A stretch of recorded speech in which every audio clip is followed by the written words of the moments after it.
Well, the war against free speech continues all around the Western world, and it even affects football followers. Now, on April Fool's Day, which was very appropriate, the Scottish Government introduced hate speech laws, which made it illegal to stir up hate against protected identity groups. And of course, we talked about that last week, how within just 24 hours, there were literally thousands of complaints, because you can complain about somebody saying something unkind. Your complaint can be anonymous, it can be online, so you don't even need to speak to a police officer, and the police have guaranteed they will investigate every single complaint. So the police force were immediately overwhelmed, and ironically, we talked about this, most of the complaints were about the First Minister of Scotland himself, who has a bit of a thing about white people. No, sorry, James. He has a thing about white people, yes, as he likes to say. That's white. exactly how he said it. Now, the problem was they had thousands of complaints, but that was before the weekend.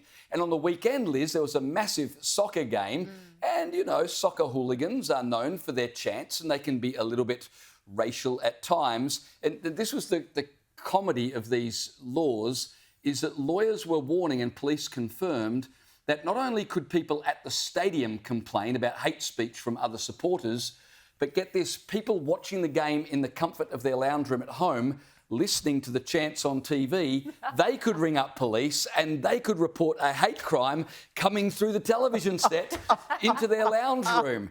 And so this was the situation they had at the weekend. They were expecting thousands of complaints. Now, the police have not been forthcoming. They said there were complaints, but curiously, they've not been willing to say how many complaints or how serious they were. But these laws are so ridiculous now that an article in the Belfast Telegraph at the weekend found that 68% of Scottish people now believe, after just 1 week with these laws in effect, that they should be repealed, because not only are they ridiculous, but they are tying up police resources. And instead of investigating rapes, murders, break and enters, you've got police running around chasing down literally thousands of anonymous complaints about naughty words. For verbal crimes, thought crimes that they had the audacity to verbalise. This is just unbelievable, especially to anyone who's been to a soccer game. Same with footy games, really. I mean, some of Soccer the is next level, break though. out. Soccer is next level. I went to a Perth Glory game years ago,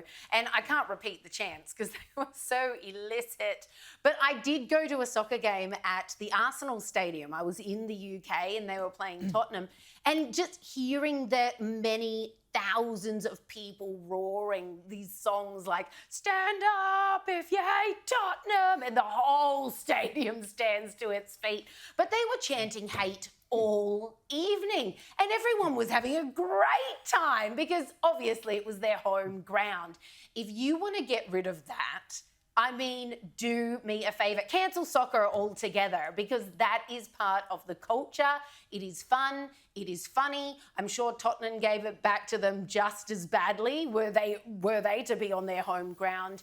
It is simply idiocy for the police to be chasing. Also, if it's a chant with that many thousands of people chanting it, yes. how on earth are you supposed to prosecute? You literally had 48,000 people committing a hate crime at the exact same time. What you've got to do is go and lock the gates, put the padlocks on the gates at the ground, and then you just put a great big dome over the place so no one can escape, and then the coppers go in and just arrest every single one of them.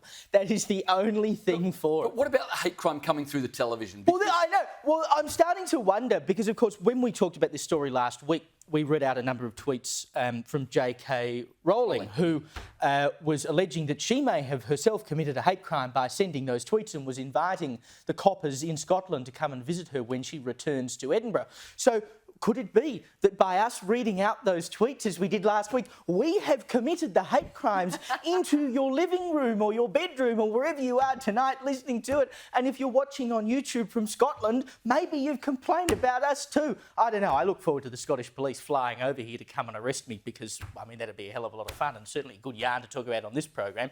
But I'm almost glad that this has gone the way it has. Yeah. Because, I'm glad that it's become such a mockery.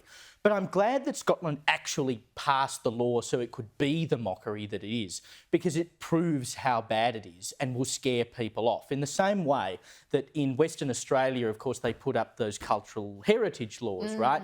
And they were, oh, how great is this? You know, you won't be able to put a fence post in the ground without consulting the local Aboriginal people. And it was such a disaster that it was repealed within a month. And so every other state then sort of looks at that and goes, OK, I don't think we're going to go down that road.